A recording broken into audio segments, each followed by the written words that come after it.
ஹல்லேலூயா, ஹல்லேலூயா. எவ்வளோ பேர் இந்த காலைவேளை சந்தோஷமாக இருக்கிறீங்க? எல்லாம் கரங்களை தட்டி ஆண்டவர் நன்றி செலுத்துமா. 2 மாத காலம் ஆண்டவர் நம்ம கண்மணி போல காத்து வந்த தேவனுக்கு நன்றி செலுத்துவோம். நம் கூடவே நம்முடைய தேவன் இருக்கிறார். நம்ம இயேசு நம்ம போகிற வழியெல்லாம் அவர் நம்ம கூடவே இருந்து நம்மளை பாதுகாத்த ஒரு கிருபைக்காக நன்றி செலுத்துவோமா. நன்றி அப்பா, நன்றின்னு சொல்லி என்னோடு இருப்பவரே இயேசுவே, எனக்காக வாழ்பவரே இந்த பாடலை பாடி கர்த்தருடைய நாமத்தை நம்ம உயர்த்துவோம்.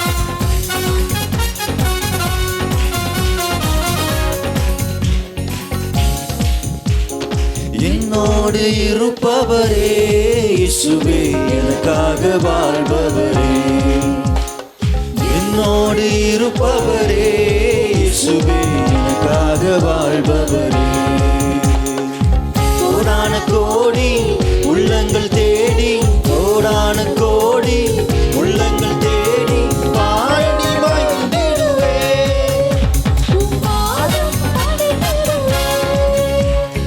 என்னோடு இருப்பவரே இயேசுவே, எனக்காக வாழ்பவரே. உண்மையா சொல்லுவோமா?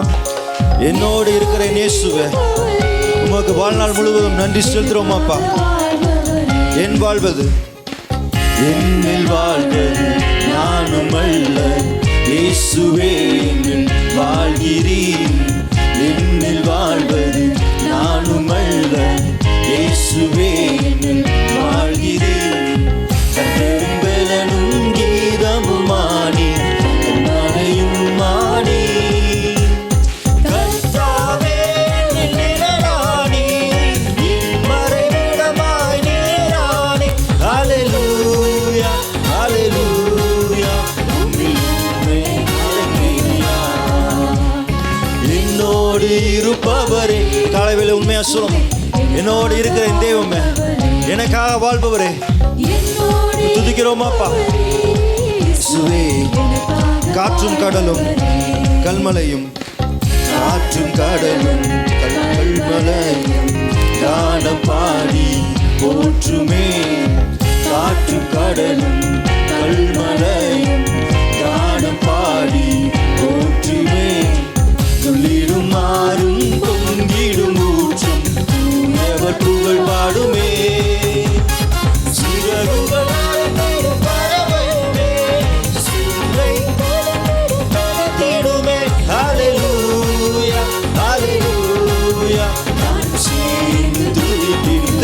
Hallelujah, hallelujah, hallelujah.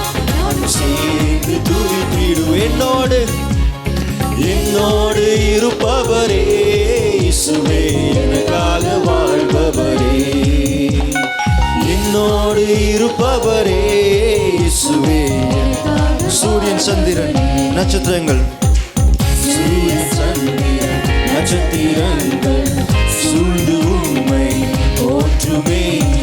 Suriyan Chandran நட்சத்திரங்கள் சூழ்ந்து உம்மை போற்றுமே. வானிலும் பூவிலும் உள்ளவையா வாழ்த்தி வளம் வருமே. வானுக்கும் உயர்ந்ததலோ வானவரும் மகிமையோ. ஹல்லேலூயா, ஹல்லேலூயா, துதிகான மகிமை உமக்கு. திரும்ப சொல்லுங்க, ஹல்லேலூயா, ஹல்லேலூயா, ஹல்லேலூயா, துதிகான மகிமை உமக்கு. என்னோடு என்னோடு இருப்பவரே இயேசுவே, எனக்காக வாழ்பவரே. என்னோடு இருப்பவரே இயேசுவே, எனக்காக வாழ்பவரே. என்னோடு இருப்பவரே இயேசுவே, எனக்காக கோடான கோடி கோடான கோடி உள்ளங்கள் தேடி, கோடான கோடி உள்ளங்கள் தேடி பாடி மகிழ்ந்திடுவே. உம் பாதம் பணிந்திடுவே. என்னோடு இருப்பவரே இயேசுவே, எனக்காக வாழ்பவரே. எங்கோடு இருக்கிற தெய்வமே, இந்த காலை வேளையில உமக்கு எல்லா கண்ணை செலுத்திடும் அப்பா. எங்கள் வாழ்வில் நான் சொல்லுகிற பாதை எல்லாம் அப்பா எங்களோடு கூட வந்து தகப்பனே எங்கள் அணு தினமும் அப்பா பாதுகாத்து வழி நடத்துகிற உம் மகா பெரிய கிருபைக்காக நன்றி செலுத்துகிறோம் தகப்பனே. உம் கிருபையில் எண்ணி முடியாதாக இருக்கிறது. உயர்வானாலும் தாழ்வானாலும் அப்பா, மலை உச்சியானாலும் தகப்பனே, பாதாளமானாலும் தகப்பனே, நீ என்னோடு தகப்பனே நீ வந்து கொண்டிருக்கும் கிருபைக்காக நன்றி செலுத்துகிறோம் தகப்பனே. உம்முடைய கரம் எங்களை பாதுகாத்து கொண்டிருக்க நன்றி செலுத்துகிறோம் தகப்பனே. நன்றி செலுத்துகிறோம் அப்பா. உமையே நாங்கள் துதிக்கிறோம் அப்பா. உமக்கே எல்லா கனமும் மகிமையும் நாங்கள் செலுத்துகிறோம் இந்த காலை வேளையில் தகப்பனே. நன்றி நன்றி நன்றி அப்பா, நன்றி. வந்திருக்கிற யாவும் இருக்கிற இடங்கள் எழும்பி நின்று பரிசுத்த ஆவியானவருக்கு நம்ம ஒப்பு கொடுத்து அன்னோடைய பார்த்து கேட்போம். அப்பா பரிசுத்த ஆவியானவரே, இந்த காலை வேளையில் என் மேலே நீ அனல் மூட்டுவீராக தகப்பனே. என்னுடைய ஆவியை நீ அனல் மூட்டுவீராக, அக்கினியாக என் மேலே இறங்கி வருவீராக தகப்பனே. தீனாவா எங்கள் மேலே நீ வருவீராக தகப்பனே. எல்லாம் ஒப்பு கொடுத்து அந்த காலை வேளையில் உண்மையாக ஒப்பு கொடுத்து முழு இருதயத்தோடு ஆண்டவருக்கு நம்ம இருதயத்தை மாவி ஆண்டுக்கு ஒப்பு கொடுப்போம்மா. நக்கியா என் வாழ்வில் வருவீரா, தீனாவையா என் நாவை தொடுவீராக தப்பா. தீனாவாய் வாருமப்பா, தீனாவாய் வந்து விட்டா எங்கள் தீமையெல்லாம் அகற்றி விடும். உற்சாகமா பாடுவோம். அக்கினியானவரே, தீனாவாய் வாருமப்பா, தீனாவாய் வரும்போது எங்கள் தீமைகள் எல்லாம் தகப்பனே அகன்று விடும். ஊற்றுங்க பாய்ந்திடட்டும், என் தெய்வமே பெருக்கெடுத்து ஓடிடட்டும். ஜீவநதி பாய்ந்திடட்டும், என் தெய்வமே பெருக்கெடுத்து ஓடிடட்டும்.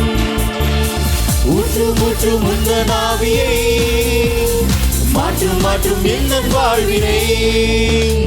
ஊற்று ஊற்று முந்த நாவியை மாற்றும் மாற்றும் என்ன வாழ்வினை. அக்கினியானவரே, தீனாவாய் வாருமப்பா, தீனாவாய் வந்து விட்டார் எங்கள் தீமையெல்லாம் அகற்றி விடும். சாபமெல்லாம் மாறிடட்டும், என் தெய்வமே புது வாழ்வு மலர்ந்திடட்டும். சாபமெல்லாம் மாறிடட்டும், என் தெய்வமே புது வாழ்வு மலர்ந்திடட்டும். ஊற்று முற்று முந்த நாவியை மாற்றும் மாற்றும் என்ன வாழ்வினை. ஊற்று முற்று முந்த நாவியை மாற்றும் மாற்றும் என்ன வாழ்வினை. அக்கினியானவரே, தீனாவாய் வாருமப்பா, தீனாவாய் வந்து விட்டார் எங்கள் தீமையெல்லாம் அகற்றி விடும். இருளெல்லாம் அகற்றிடட்டும், என் தெய்வமே புதுவாடு பிறந்திடட்டும். விசுவாசத்தை சொல்லும் போது வாழ்வில் இருக்க இருள்கள் எல்லாம் இயேசுவின் வல்லமையில நாமத்தினால அது அகன்று போகிறது. ஊற்று ஊற்று முந்த நாவியை மாற்றும் மாற்றும் என்ன வாழ்வினை. ஊற்று ஊற்று முந்த நாவியை மாற்றும் மாற்றும் என்ன வாழ்வினை. அக்கினியானவரே, தீனாவாய் வாருமப்பா, தீனாவாய் தீமைகள் பழையன காலைந்திடட்டும், என் தெய்வமே புது ஜீவன் உண்டாகட்டும். பழையன காலைந்திடட்டும், என் தெய்வமே புது ஜீவன் உண்டாகட்டும். ஊற்றுங்க ஊற்று ஊற்று முந்த நாவியை மாற்றும் மாற்றும் எந்த வாழ்வினை. ஊற்று ஊற்று முந்த நாவியை மாற்றும் மாற்றும் எந்த வாழ்வினை. அக்கினியானவரே, தீனாவாய் வாருமப்பா, தீனாவாய் வந்து விட்டார் எங்கள் தீமைகள் எல்லாம் அகற்றி விடும். அக்கினியானவரே, அக்கினியானவரே, தீனாவாய் வாருமப்பா, தீனாவாய் வந்து விட்டார். பழையன காலைந்திடட்டும், என் தெய்வமே புது ஜீவன் உண்டாகட்டும். சொல்லுங்க. என் வாழ்வில் இருக்கிற கரைபடைந்த அனைத்தும் இயேசுவின் நாமத்தினால நீங்கி ஒரு புது வாழ்வு இந்த காலை வேளை உண்டாகட்டும் அப்பா. உம் ஆவியின் மேல ஊற்றுவீராக. வாழ்வினை ஒளிந்து எல்லாம் புதிதாகினர் என்ற வார்த்தையின்படி தகப்பனே, எல்லா பழையவைகள் எல்லாம் ஒளிந்து தகப்பனே, ஒரு புதிதான ஒரு துவக்கம் இந்த காலை வேளையில நீ ஒன்று பண்ணுவீராக பரிசுத்த ஆவியானவரை ஆளுகை செய்வீராக தகப்பனே. நன்றி செலுத்துறோம் அப்பா. என்னை அனல் மூட்டுவீராக, என்னை ஆட்கொள்வீராக தகப்பனே. ஒரு புதிய அனுபவம் அப்பா என் வாழ்வில், என் அபிஷேகத்துக்குள்ளாக அது கடந்து வரட்டும் அப்பா. என் அபிஷேகம் அப்பா ஒரு நாள் எப்படி புதுப்பிக்கப்படுகிறதோ என்னுடைய அபிஷேகம் தகப்பனே அணு தினமும் புதுப்பிக்கப்பட கர்த்தர் இந்த நாளில் ஒரு பெரிய ஒரு அற்புதத்தை செய்வீராக தகப்பனே, செய்வீராக. நன்றி செலுத்துகிறோம். நன்றி. எல்லாம் கரங்களை நேராக ஆண்டவருக்கு நேராக உயர்த்தி ஆண்டவர் சொல்லுமா, அப்பா நான் உண்மை நான் நேசிக்கிறேன் தகப்பனே. இந்த உலகத்தில் இருக்கிற அனைத்தை காட்டிலும் தகப்பனே, என் சொத்துக்கள், என்னோட படிப்பு, என்னோட உயர்வு, என்னோட குடும்பம் எதெல்லாம் எனக்கு பெரியதாக இருக்கிறதோ அனைத்தையும் காட்டிலும் நான் உண்மையாக நேசிக்கிறேன் அப்பா. நீதான் எனக்கு ஜீவனாக இருக்கிறீர் தகப்பனே, நீரே என்னோட துதியாக இருக்கிறீர் என்று சொல்லி ஆண்டவருக்கு நேராக ஒப்பு கொடுப்போம். அந்த காலை வேளையில் என் ஜீவன் நீர்தானே தகப்பனே, என் துதியும் நீதானே. நீர் எனக்காக மரித்த தேவன், உமக்காக நான் வாழ்வேனப்பா என்று சொல்லி ஒப்பு கொடுத்து இந்த கால வேளையில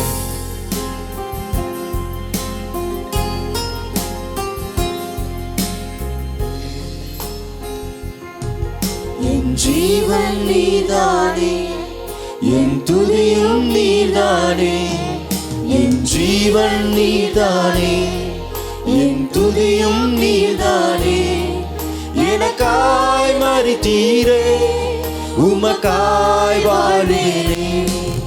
எனக்காய் மரித்தீரே, உமக்காய் வாழ்வேனே. உம்மை நேசிக்கிறேன், உம்மை நேசிக்கிறேன், உம்மை நேசிக்கிறேன், உம்மை நேசிக்கிறேன், உம்மை நேசிக்கிறேன், உம்மை நேசிக்கிறேன், உம்மை நேசிக்கிறேன், உம்மை நேசிக்கிறேன். என் பாவங்கள் பாராமல் உம் முகத்தை மறைத்தீரே.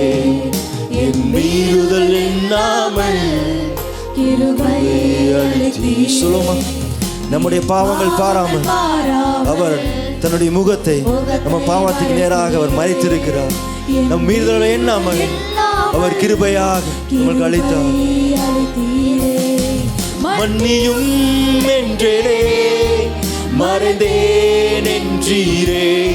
மன்னியும் என்றே மறந்தேன் என்றீரே. உம்மை நேசிக்கிறேன், உம்மை நேசிக்கிறேன், உம்மை நேசிக்கிறேன், உம்மை நேசிக்கிறேன், உம்மை நேசிக்கிறேன். உம்மை நேசிக்கிறோம் அப்பா, உம்மை நாங்கள் நேசிக்கிறோம் தகப்பனே. உம்மை நேசிக்கிறேன், உம்மை நேசிக்கிறேன். நான் கலங்கின நேரங்களில் என் துணையாய் நின்றீரே. உலகம் கைவிட்டாலும் நீர் என்னை அழைத்தீரே. நான் கலங்கின நேரங்களில் என் துணையாய் நின்றீரே. இந்த உலகம் கைவிட்டாலும் நீர் என்னை அழைத்தீரே. ஜெபத்தை கேட்டீரே, கண்ணீர் துடைத்தீரே. ஜெபத்தை கேட்டீரே, கண்ணீர் துடைத்தீரே. உம்மை நேசிக்கிறேன், உம்மை நேசிக்கிறேன், உம்மை நேசிக்கிறேன், உம்மை நேசிக்கிறேன். இயேசுவே உம்மை நேசிக்கிறேன், உம்மை நேசிக்கிறேன், உம்மை நேசிக்கிறேன், உம்மை நேசிக்கிறேன். என் பாவங்கள் பாராமல் உம் முகத்தை மறைத்தீரே. என் மீறுதல் எண்ணாமல் கிருபை அளித்தீரே. என் பாவங்கள் பாராமல் உம் முகத்தை மறைத்தீரே. என் மீறுதல் எண்ணாமல் கிருபை அளித்தீரே. மன்னியும் என்றேனே மறந்தே. நன்றி அப்பா. மன்னியும் என்றேனே மறந்தேன் என்றீரே. உம்மை நேசிக்கிறேன், உம்மை நேசிக்கிறேன், உம்மை நேசிக்கிறேன், உம்மை நேசிக்கிறேன் இயேசுவே. உம்மை நேசிக்கிறேன், உம்மை நேசிக்கிறேன் தெய்வமே. உம்மை நேசிக்கிறோம் அப்பா. உம்மை நேசிக்கிறேன், உம்மை நேசிக்கிறேன், உம்மை நேசிக்கிறேன், உம்மை நேசிக்கிறேன், உம்மை நேசிக்கிறேன். கடைசி உண்மை சொல்லுவோம். உம்மை நேசிக்கிறேன், உம்மை நேசிக்கிறேன், உம்மை நேசிக்கிறேன், உம்மை நேசிக்கிறேன். இந்த காலை வேளையில தான் உண்மையாக நாங்கள் உண்மை நேசிக்கிறோம் அப்பா. நன்றி செலுத்துகிறோம். இந்த வேளையிலே கூட சொல்லப்படுகிற ஜெப குறிப்புகளுக்காக நம்ம பார்த்தோர் ஜெபிக்கலாம். முதலாவதாக மருத்துவமனையில் உள்ளவருக்காக நாம் ஜெபிப்போம். பாலாஜி நகரை சேர்ந்த சிஸ்டர் ஜெனிஃபர் மருத்துவமனையில் உள்ளார். தேவன் அவருக்கு ஒரு பரிபூர்ண சுகத்தை தரும்படியாகவும் ரிப்போர்ட்டில் நார்மல் ரிப்போர்ட் தேவன் தந்த வழி நடத்தும்படியாக எல்லாரும் பார்த்தோர் ஜெபிக்கலாமா. ஸ்தோத்தரிக்கிற தகப்பனே அப்பா, நன்றியோட துதிக்கிறாச்சு. அந்த வேலையில் கூட தகப்பனே அப்பா, ஜெனிஃபர் சிஸ்டருடைய கரத்தில் கொடுக்கிற தகப்பனே, தெய்வீக கரமானது இந்த வேலையில் அப்பா தங்கும்படியாக ஜெபிக்கிற தகப்பனே, சரித்திற்கு எல்லா பலவினை நீங்கள் சுகமாக இருக்கக்கூடிய கிருபை தரும்படியாக ஜெபிக்கிறோமப்பா.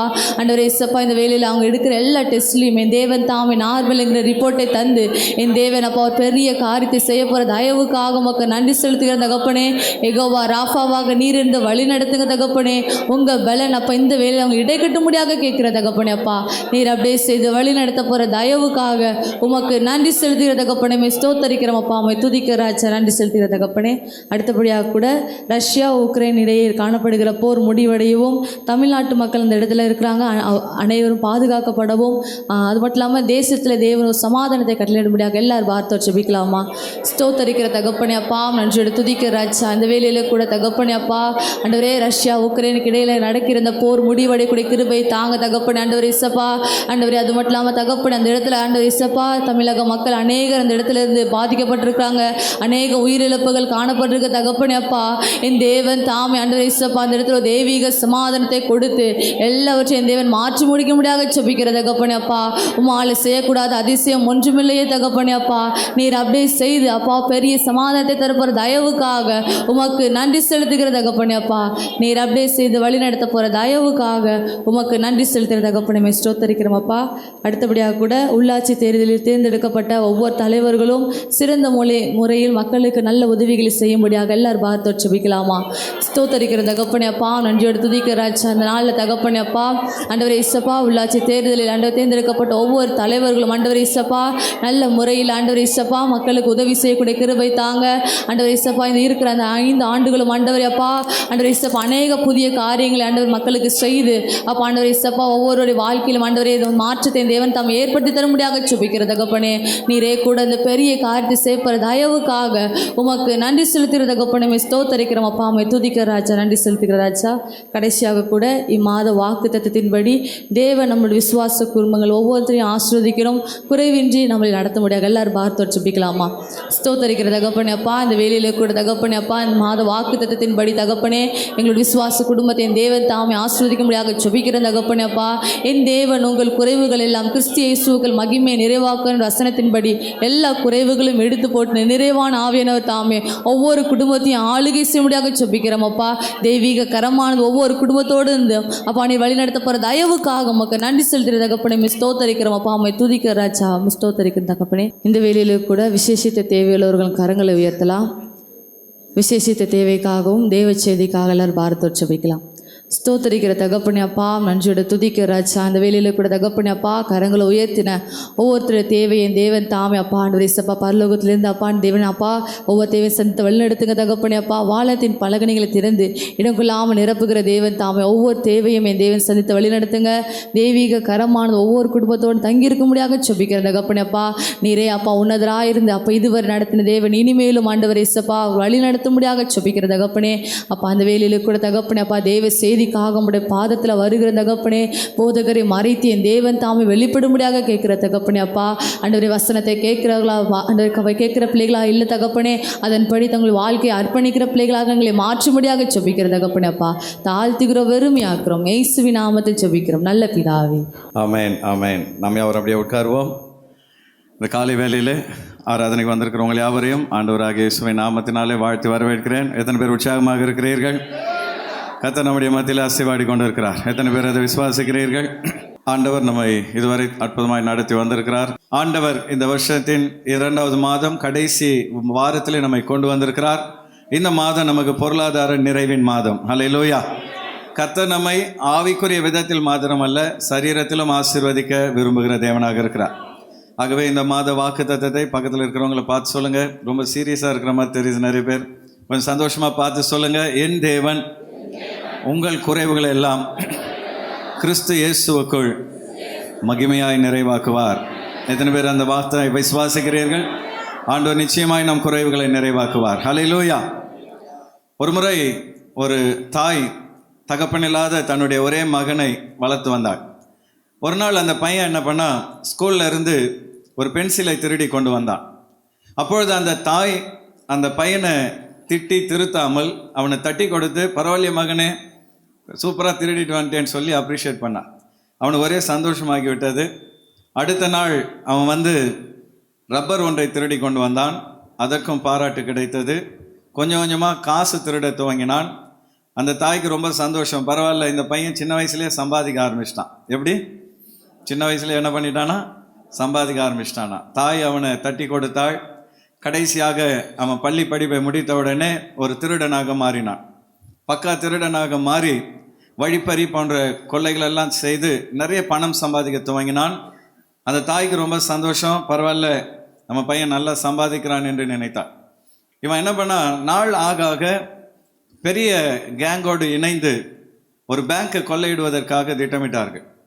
அப்பொழுது அந்த பேங்க் கொள்ளை முயற்சியிலே ஒரு பிரச்சனையாகி ஒரு கொலை நடந்து விட்டது. அந்த கொலை நிமித்தம் இவனை கைது செய்து விசாரணை நடைபெற்றது. குற்றவாளி என்று அவன் தீர்க்கப்பட்டு மரண தண்டனை விதிக்கப்பட்டது. அப்போ தூக்கு மேடைக்கு அவன் போகிற நாளிலே உன்னுடைய கடைசி ஆசை என்ன என்று கேட்டார்கள். அவன் சொன்னான், சாவதற்கு முன்பு எங்கள் அம்மா கிட்ட நான் தனியாக பேசணுன்னா. அந்த அம்மாவுக்கு ரொம்ப சந்தோஷம். பரவாயில்ல, பேங்க்கில் கொள்ளடித்த பணத்தை எங்கே வச்சிருக்கிறோன்ட்டு சொல்ல போகிறான். பையன் செத்தா பரவாயில்ல, நமக்கு நிறைய பணம் கிடைக்க போகுதுன்னு சொல்லி அந்த அம்மா சந்தோஷமாக பையனை பார்க்க போனான். அம்மா பக்கத்தில் வா, உனக்கு ஒரு ரகசியம் சொல்லணுன்னா. உடனே அந்த அம்மா சந்தோஷமாக பக்கத்தில் போய் காதை கொடுத்தா பாருங்க, அப்படியே காதை கவ்வி கடிச்சு தூண் என்ன பண்ணிட்டான், காதை அப்படியே துப்பிட்டான். அந்த அம்மா கத்துனாங்க, அட பாவி, சாகிற நேரத்தில் என் காதை கடிச்சிட்டிய, என் காதையை துண்டாக்கிட்டேன்னு சொல்லி அந்த அம்மா கதறி அழுதாருங்க. அப்போ அவன் சொன்னான், உன்னால தான் இன்றைக்கு நான் தூக்கு மேடைக்கு போகிறேன். சின்ன வயசில் நான் செஞ்ச அந்த சின்ன தப்பை உடனே நீ திருத்தி இருந்தால் இன்றைக்கி நான் படித்து சமுதாயத்தில் ஒரு நல்ல மனிதனாக வாழ்ந்திருப்பேன். ஆனால் என் தவறை திருத்தவும் இல்லை, செய்த தவறை பாராட்டவும் செய்தாய். இன்றைக்கி நான் தூக்கு மேடைக்கு போய் இந்த வாலிப வயசில் என் வாழ்க்கையை இழக்க போகிறேன்னு சொல்லி அவன் கதறி அழுதானான். இந்த காலை வேளையில் அன்பான சகோதர சகோதரியை, ஆண்டவர் நமக்கு கொடுத்த பிள்ளைகள் கர்த்தரால் வந்த சுதந்திரம் என்பதை மறந்துவிடக்கூடாது. சுதந்திரம் என்பது சம்பாதிக்கிற ஒன்றல்ல, முன்னோர்கள் மூலமாய் நமக்கு கிடைக்கிற ஆசீர்வாதம். ஹல்லேலூயா. அப்போ பிள்ளைகள் கர்த்தரால் வருகிற சுதந்திரம், அவர்கள் நமக்கு சொந்தமானவர்கள் அல்ல. ஆகவேதான் பார்வோன் குமாரத்தி மோசேயின் தாயை பார்த்து, இந்த பிள்ளையை எனக்காக வளர்த்திடு என்று சொன்னார். அப்போ கர்த்தர் உன் கையில் குழந்தையை கொடுத்து, இந்த குழந்தையை எனக்காக வளர்த்திடு என்று சொல்லுகிறார். எப்படி வளர்க்க வேண்டும்? அந்த பிள்ளையை கர்த்தருக்கேற்ற போதனையிலும் சிக்ஷையிலும் வளர்க்க வேண்டும். ஆனால் இன்றைக்கு அநேக பெற்றோர்கள் பிள்ளைகளோடு நேரம் செலவிடுவதில்லை. பிஸியாக வேலைக்கு போகிறது, வர்றது, வந்த உடனே டிவி பார்ப்பது, இல்லை என்றால் செல்போனில் நேரத்தை செலவிடுவது. குழந்தைகளை குறித்து அக்கறை இல்லாத பெற்றோர்கள் அநேகர் இருக்கிறார்கள். அப்படி நீங்கள் இருப்பீர்கள் என்றால் ஒரு நாள் அந்த குழந்தைக்கு முன்பாக நீங்கள் கணக்கு கொடுக்க வேண்டும். அந்த குழந்தையை உங்களுக்கு கொடுத்த கர்த்தருக்கு முன்பாகவும் நீங்கள் கணக்கு கொடுக்க வேண்டும். ஆகவே அந்த குழந்தைகள் இளம் வயதில் இருக்கும் பொழுதே அவர்கள் நடக்க வேண்டிய வழியிலே அவர்களை நடத்த வேண்டியது தாய் தகப்பனுடைய கடமை. எனக்கு எதுவும் தெரியாது, எங்கள் வீட்டுக்காரர் தான் பொறுப்புன்ட்டு ஒரு தாய் சொல்ல முடியாது. எனக்கு எதுவும் தெரியாது, நான் வேலைக்கு போகிறேன், சம்பாதிக்கிறேன், என் மனைவி தான் பொறுப்பு என்று தகப்பன் சொல்ல முடியாது. தாயும் தகப்பனும் இணைந்து தான் பிள்ளைகளை வளர்க்க வேண்டும். அந்த பிள்ளைகளுக்கு நல்ல கேரக்டரை கற்றுக் கொடுக்க வேண்டும். யூத மார்க்கத்தில் பார்ப்பீர்கள் என்றால் ஒரு குழந்தைக்கு ஒரு தகப்பன் செய்ய வேண்டிய 3 கடமைகள் உண்டு. தல்மூத் என்று சொல்லப்படுகிற யூதர்களுடைய பாரம்பரிய புஸ்தகத்தில் அதில் முதல் கடமை, ஒரு குழந்தைக்கு வேத போதனைகளை ஒரு யூதன் கொடுக்க வேண்டும். அப்படி என்றால் பிள்ளைகளுக்கு நீங்கள் வேதத்திலிருந்து போதனைகளை கொடுக்கிறீர்களா? அதெல்லாம் சண்டே ஸ்கூல் டீச்சர்ஸ் பார்த்துக்கிடுவாங்கன்னு சொல்லி உங்கள் கடமைகளை சண்டே ஸ்கூல் டீச்சர்ஸ் தலையில் கட்டுகிறீர்களா? இரண்டாவது, அந்த குழந்தைக்கு நீச்சல் கற்றுக் கொடுக்க வேண்டுமா? ஏன்னா அந்த நாட்களில் அவர்கள் தண்ணீரில் நீந்தும் பொழுது அவர்கள் மூழ்கி இறந்து விடக்கூடாது என்று தங்கள் உயிரை காத்து கொள்ளக்கூடிய திறமைகளை பெற்றோர்கள் கற்றுக் கொடுக்கணும். மூன்றாவது, ஒரு யூதன் தன் பிள்ளைகளுக்கு தொழில் செய்து சம்பாதிக்க கற்றுக் கொடுக்க வேண்டும். ஒரு அல்லேலூயா சொல்லலாமா? இந்த காலை வேளையில் அன்பான தேவ பிள்ளைகளே, அதில் 3வது காரியத்தை உங்களோடு பகிர்ந்து கொள்ள விரும்புகிறேன். பிள்ளைகளுக்கு பொருளாதாரத்தை கற்றுத்தருவது எப்படி? How to teach your children about finance. பிள்ளைங்களுக்கு பொருளாதாரத்தை குறித்து எப்படி கற்றுத்தருவது? இந்த சப்ஜெக்ட் இதுவரைக்கும் நம்ம அதிகமாக டச் பண்ணாத ஒரு சப்ஜெக்ட். ஆகவே எல்லாரும் கவனித்து உங்கள் பிள்ளைகளுக்கு இதை நீங்கள் சொல்லிக் கொடுக்கணும். பேர பிள்ளைகள் பெற்றவர்கள் உங்கள் பேர பிள்ளைகளுக்கு சொல்லிக் கொடுக்கணும். எனக்கு கல்யாணமே ஆகலைன்னு சொல்கிற வாலிபர்கள் நீங்கள் இப்போவே கற்றுக்கொண்டு கல்யாணத்துக்கு பின்பு உங்கள் பிள்ளைகளுக்கு நீங்கள் இதை சொல்லிக் கொடுக்க வேண்டும். நம்ம எல்லாரும் நீதிமொழிகள் 22வது அதிகாரத்தினராக வேதத்தை திருப்பிக் கொள்வோம். Proverbs chapter 22 verses 4 to 6. நீதிமொழிகள் 22வது அதிகாரம் 4, 5, 6 வசனங்களை வாசிக்க போகிறோம். தாழ்மைக்கும் கர்த்தருக்கு பயப்படுதலுக்கும் வரும் பலன் ஐஸ்வர்யமும் மகிமையும் ஜீவனுமாம். 5வது வசனம், வலது பக்கம் இருக்கிறவங்க வெளியே இருக்கிறவங்க வாசிங்க.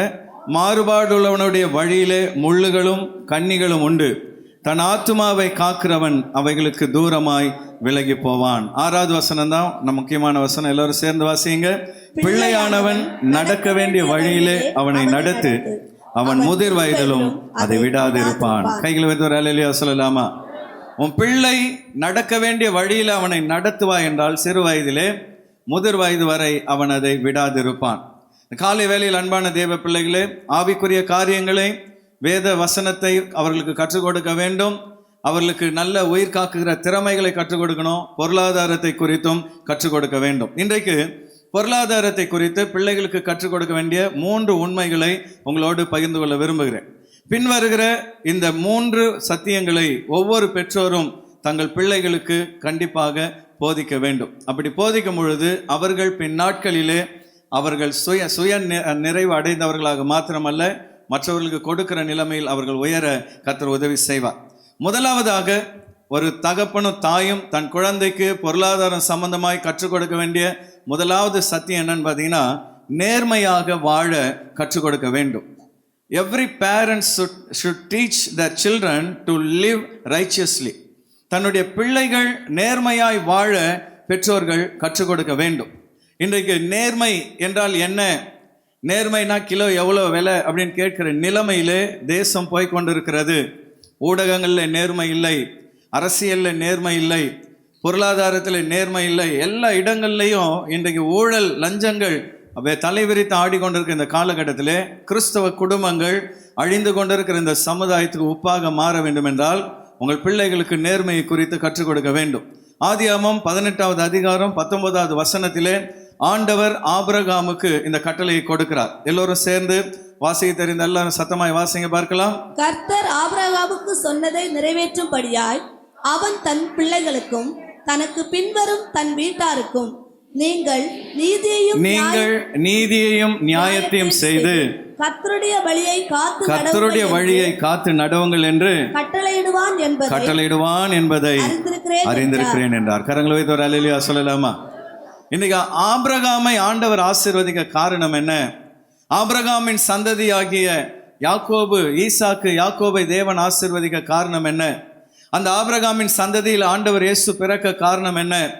இன்றைக்கும் உலகத்திலே யூதர்கள் ஆசீர்வாதமாய் செழிப்பாய் இருக்க காரணம் என்ன என்று கேட்பீர்கள் என்றால், ஆபிரகாமுக்கு ஆண்டவர் கொடுத்த கட்டளை, உன் பிள்ளைகளுக்கு நீதியும் நேர்மையும் நியாயத்தையும் செய்து நடக்க நீ கற்றுக் கொடுக்க வேண்டும்.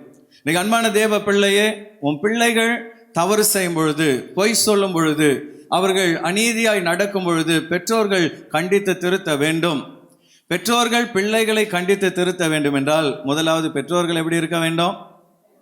நீங்க நீதியா இருக்கணும். கடங்காரன் வரும்போது அம்மா வீட்டில் இல்லைன்னு சொல்றான் அப்படின்னு நீயே சொல்லி கொடுப்பினா அப்புறம் அந்த பையன் என்ன கற்றுக்கொள்கிறான்? உங்ககிட்ட சண்டை வரும்பொழுது நீ கெட்ட வார்த்தை பேசுவா என்றால் உங்ககிட்ட இருந்து உன் பிள்ளை என்ன கற்றுக்கொள்கிறான்? பொய் சொல்லவும், திருடவும், கெட்ட வார்த்தைகளை பேசவும் பிள்ளைங்க வெளியில போய் கற்றுக்கொள்ள வேண்டியதில்லை. பெற்றோர்கள் தான் இன்னைக்கு அநேக நேரங்களிலே பிள்ளைகளுக்கு துர்மாதிரியாக இருந்து அந்த பிள்ளைகள் வழி தவறி போக காரணமாக இருக்கிறீர்கள். உன் பிள்ளை சரியான வழியில நடக்கணும்னா இன்றைக்கு முதல்ல நீ மனம் திரும்ப வேண்டும். தேவனுக்கு பிரியமில்லாத காரியங்கள் உன் வாழ்க்கையிலும் உன் வார்த்தையிலும் வந்து விடாதபடி குழந்தைகளுக்கு நீ முன்மாதிரியாக இருக்க வேண்டும். அந்த பிள்ளைங்க வளர்ந்து ஒரு நாள் சொல்லணும், இன்னைக்கு நான் நல்லா இருக்கிறேன்னா எங்கள் அப்பா தான் எனக்கு ரோல் மாடல் என்று சொல்ல வேண்டும். அல்லேலூயா. எங்கள் அம்மா தான் எனக்கு ரோல் மாடல் என்று சொல்ல வேண்டும். ஆனால் இன்னைக்கு பசங்க யாரை சொல்கிறாங்க? எனக்கு ரஜினி தான் ரோல் மாடல், தலை தான் ரோல் மாடல். அந்த தலையா உனக்கு சாப்பாடு போட போது பிள்ளைங்க சொல்லணும், எங்கள் அப்பா தான் என்னுடைய ரோல் மாடல் சொல்லணும், எங்கள் அம்மா தான் என்னுடைய ரோல் மாடல் சொல்லணும். ஒரு நாள் மரணம் வரும் பொழுது உங்களுடைய சவ அடக்கத்திலே உங்கள் பிள்ளைகள் உங்களை குறித்து நல்ல சாட்சி சொல்ல வேண்டும். ஏன் பாஸ்டர் அதெல்லாம் ஞாபகப்படுத்துறீங்களா? நீங்கள் விரும்பினாலும் விரும்பாட்டாலும் ஒரு நாள் மரணம் வரத்தான் போகிறது. ஒரு நாள் நீங்கள் சவப்பெட்டியில் படுக்கும் பொழுது உங்கள் பிள்ளைகள் உங்களை குறித்து பேச போகிறார்கள். அன்றைக்கு எங்கள் அப்பா அம்மா இன்னைக்கு நான் நல்லா இருக்க காரணம் என் தாய் தகப்பன் என்று உங்கள் பிள்ளைகள் சொல்ல வேண்டும். பக்கத்தில் இருக்கவங்களை பார்த்து சொல்லுங்கள், உங்கள் பிள்ளைங்களுக்கு நீங்கள் தான் நல்ல ரோல் மாடலாக இருக்கணும் பிரதர். உங்கள் பிள்ளைகளுக்கு நீங்கள் தான் நல்ல ரோல் மாடலாக இருக்கணும். பிள்ளைங்க உங்ககிட்ட இருந்து தான் கற்றுக்கொள்ள வேண்டும். சொல்லணும், அப்பாவை பாருறா, அம்மாவை பாரு, நான் எப்படி இருக்கிறேன் பார், என்னை பார்த்து கற்றுக்கொள், என்னை பார்த்து எப்படி சண்டை போடணும்னு கற்றுக்கொள், என்னை பார்த்து ஊர்வம்பை எப்படி விலைக்கு வாங்கணும்னு கற்றுக்கொள். அப்படி சொல்லக்கூடாது. என்னை பார்த்து நீதியாக எப்படி வாழணும், நேர்மையாக எப்படி வாழணும்னு சொல்லி கற்றுக்கொள். அதே போல ஆண்டவர் உங்கள் வாழ்க்கையில் செய்த நன்மைகளை அடிக்கடி நினைவுபடுத்தி கர்த்தரை குறித்து உங்கள் பிள்ளைகளுக்கு போதித்து கொண்டே இருக்க வேண்டும். ஏன்னா ஒரு காலத்தில் நாம் கஷ்டப்பட்டு கடந்து வந்தோம். இன்னைக்கு பிள்ளைகளுக்கு அந்த கஷ்டங்கள் தெரியாது. ஒரு காலத்தில் நடந்து போனோம், சைக்கிளில் போனோம், இன்னைக்கு 2 வீலரில் போய் கொண்டு இருக்கிறோம். ஆனால் பிள்ளைகளுக்கு நீங்கள் நடந்து போன நாட்கள் தெரியாது. ஒரு காலத்தில் குடிசை வீட்டில் இருந்தோம், கரண்ட் இல்லாமல் கஷ்டப்பட்டோம், செல்ஃபோன்லாம் அந்த நாட்களில் கிடையாது. ஆனால் இன்னைக்கு பிள்ளைங்களுக்கு அப்படி கிடையாது. நல்ல வீடு, நல்ல வாகனம், நல்ல வசதிகள். அப்போ நீங்கள் பட்ட கஷ்டங்கள், நீங்கள் கடந்து வந்த பாதைகள் பிள்ளைகளுக்கு தெரியாது. நிறைய பேரண்ட்ஸ் என்ன நினைக்கிறீங்க? பாஸ்டர், நாங்கள் பட்ட கஷ்டம் எங்கள் பிள்ளைங்க படக்கூடாது, அதனால எங்கள் கஷ்டம் எங்கள் கூட போகட்டும், எங்கள் பிள்ளைகளுக்கு ஏன் அதெல்லாம் தெரியணும்னு நீங்கள் நினைப்பீர்கள் என்றால் அது மிக மிக தவறு. கர்த்தர் உங்களை நடத்தி வந்த பாதைகளை உங்கள் பிள்ளைகளுக்கு அடிக்கடி சொல்லிக் கொடுக்க வேண்டும். இன்னைக்கு நீங்களும் நானும் ஆசீர்வாதமாக இருக்கிறோம் என்றால் அது கர்த்தர் நம்மை நடத்தி வந்த பாதை என்று பிள்ளைகளுக்கு சொல்லிக் கொடுக்கணும். அல்லேலூயா. பிள்ளைகளுக்கு கடந்து வந்த பாதைகள் தெரிய வேண்டும். அப்பொழுதுதான் அவர்கள் கர்த்தர் மேல் நம்பிக்கை வைப்பார்கள், கர்த்தருக்கு பயப்படுவார்கள். இன்னைக்கு நம்ம நல்லா இருக்கிறோன்னா கர்த்தர் தான் காரணம் என்று சொல்லி கர்த்தரை மகிமைப்படுத்துவார்கள். நேர்மையாய் வாழ வேண்டும் என்றால் ஒரு மனிதன் கர்த்தருக்கு பயப்படுகிறவனாய் காணப்பட வேண்டும். கர்த்தருக்கு பயப்படுகிறவன் தீமையை விட்டு விலகுவான்.